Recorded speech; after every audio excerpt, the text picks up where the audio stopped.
I am so pleased to be joined by not just a colleague at ESPN, but one of my dear friends in the business. Fran Fraschilla and I have been friends for, I hate to even say how long, but he's a great teacher. He's a great student, and he's a terrific listener. And I have learned so much from him over the years. So Fran, thank you so much for being here with us.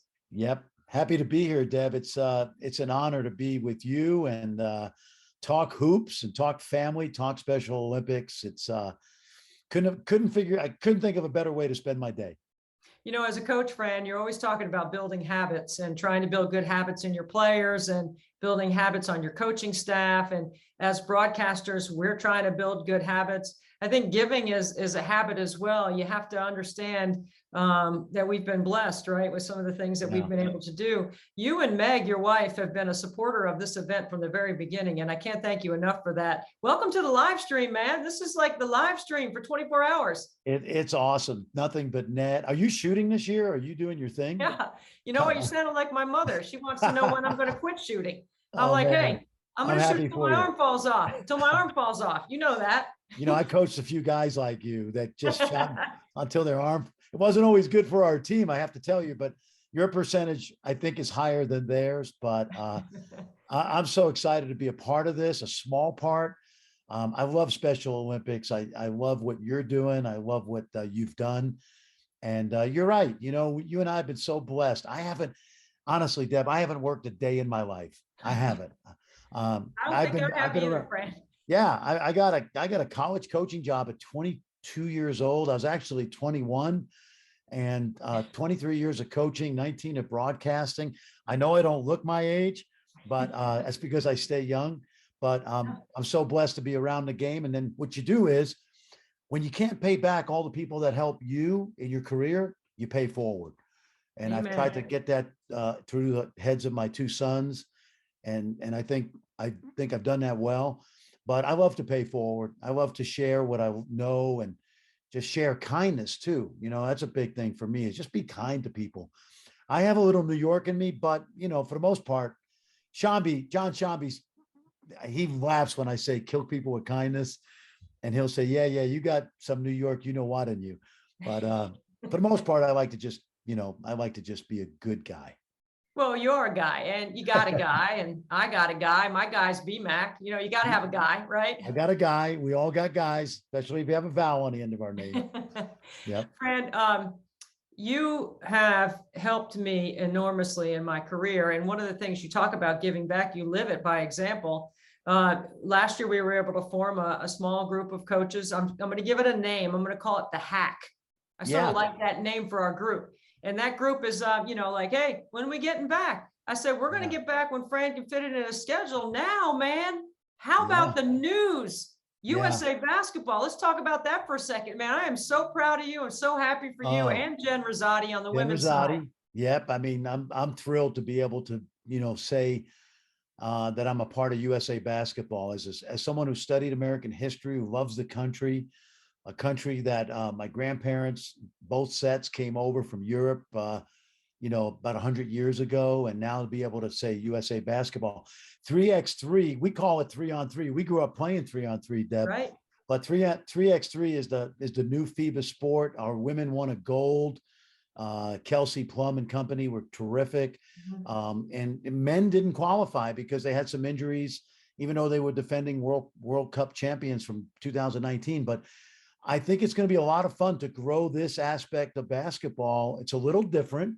It's kind of like beach volleyball, but anybody who's played 5-on-5 grew up first playing 3x3, 3-on-3.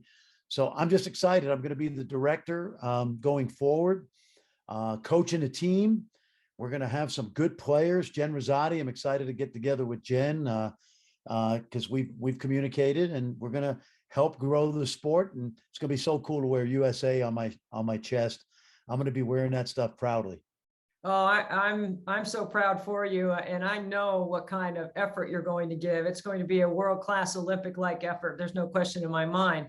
You know, you mentioned 3-on-3. I mean, you're right, Fran. We all grew up playing. Isn't that the way we teach the game anyway? What's going to be fun for you about sharing the concepts inside the 3-on-3 game? Well, what's different about the game is there's a 12-second shot clock. Remember we used to like make it, take it, Yeah. or, catch our breath. No, this ball goes in the net. And if you transition from defense to offense, you got to get it out of the net quickly, get it behind the 3-point line. Baskets inside the line are 1, baskets outside the arc are 2 points. You play to 21. And the way I describe it, Deb, if you think back to all those intense pickup games that you've played in through the years, 3x3, every possession is point game. It's a physical game. They let you play. Not always kind to the Americans when USA goes abroad, but that's kind of natural. Right. And I say that jokingly, but I'm excited about learning the game. You and I have talked about this, and I definitely pointed this out when we did our Zoom clinics last year. I literally learned something about basketball every week of my life. And I'm learning a lot watching 3x3 that actually translates to 5-on-5.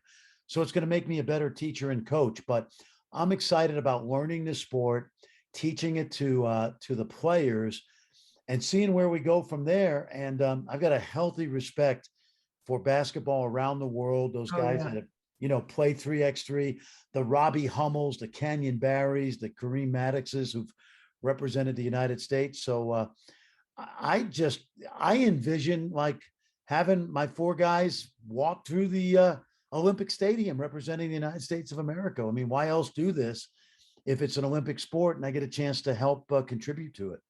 I mean, you're going to be a part of every aspect of it, Fran, walking into opening night, going through the opening ceremonies, the closing ceremonies, everything that comes with the Olympics. I mean, can you imagine? I mean, you're like pinching yourself. Like, did you ever think this was going to ever be a possibility for you?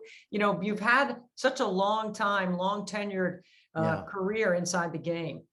Well, it's funny. When I was a young coach, that was my dream, which was to represent USA and coach. And I didn't get that opportunity before I left for broadcasting. And when this opportunity came up a few months ago, it was just a natural. You know how much I'm a junkie, so I'm excited, and I don't take it lightly. It's not going to be easy for us to teach good players a new sport and try to beat teams that have been playing the sport for a decade or more. And we already have some good players in the pipeline that I think are going to contribute to our efforts. But that's the goal. It's an Olympic sport, and USA basketball particularly wants to be good in this sport, and we're going to work hard to see if we can make it happen. I know you have such a great handle on the international scene already. I mean, it's something that you've really taken a lot of pride in introducing us to players overseas especially when it comes time to the draft, or just the influx of international players in the college game as well. That's got to be an invaluable asset for you to fall back on. Well, it is, but I got to tell you, like I always felt, even talking basketball with my friends around the world, when you're the United States of America, you got to have a humbleness about you too. You don't want to be the ugly American, to use a cliche. And I have many friends around the world, and I got a DM just minutes ago from arguably the best player in the world, plays for Serbia. He's not the best right now. He's certainly in the top 5. And he congratulated me on my new gig. And so that's the kind of thing. This 3x3 community is a healthy, it's a community. And although we're going to try to beat the daylights out of Serbia and Lithuania, we want to do it in a classy way, knowing that we don't have all the answers. And especially because this is a new sport for, the United States. So I think my contacts around the world are going to give me, they're going to give me a humility, I think, that I don't have all the answers, but at the same time, we're going to try to be competitive. I mean, this is going to be fun to watch. I can't tell you what a big fan I am of course, I'm already a fan of yours, but I'm so anxious to watch you in this journey. I think it's going to be great. And I think it's a terrific match. Kudos to Jim Tooley and his staff for selecting you and Jen Rosati, because I think Jen's going to do a great job too. All right, so let's transition from basketball and 3-on-3 and Olympic basketball that is going to be played on the national stage to Special Olympics, which is part of the reason why we're here today, is to discuss 24 hours, nothing but net. My guy, Frankie, I know you follow his story, Fran. He graduated from college, and amazing. It's amazing the journey that we've been on. And I just think about, your involvement in Special Olympics. I know I already said you were a big supporter of ours in our family and this event, but you also have a history of supporting Special Olympics beyond our event. Yeah, no question. As a coach, wherever I coached, Manhattan, St. John's, New Mexico, times as an assistant as well. Anytime we did a Special Olympics clinic, it was phenomenal. It's great for our players. Special Olympians, they have huge hearts. They love the sport, whatever sport it is, as much as, anybody does. And I think I mentioned to you when I was the head coach at the University of New Mexico, I was the honorary chairman during my time there for New Mexico Special Olympics, took part in a lot of events. And yeah, it's all about kindness. These Special Olympians are special people with special needs, certainly, and caring that has to happen, and maybe not always able to do all the things on their own that the rest of us can. Doesn't diminish how much they love sports, how wonderful they are. And I get emotional now when I think about it, because they're God's kids, they're God's children. That's how I look at it. And what you're doing is fabulous. And if I can be a small part of it, it's wonderful. Well, I can't tell you what it means to me that someone like you and Meg would humbly support what we're doing. And, Fran, come on, let's be honest, Yeah. the age and the clock is ticking against me, man, but I'm going to shoot till my arm falls off. And I am training to be Can't able to wait. do that. I'm excited for you. I know you were a heck of a player, but to do what you're doing now and to do it that's crazy. Well, That's crazy. It's not about the free throws. It's about the story and the platform. It's telling the story. Our family plays a small part in it, but the inspiration that I'm getting from people like you that have supported me and are like, you know what, Fran, you didn't question, when I said what I was doing, you didn't look at me like, what? You're going to do what? You were all in from the beginning, which I really appreciate.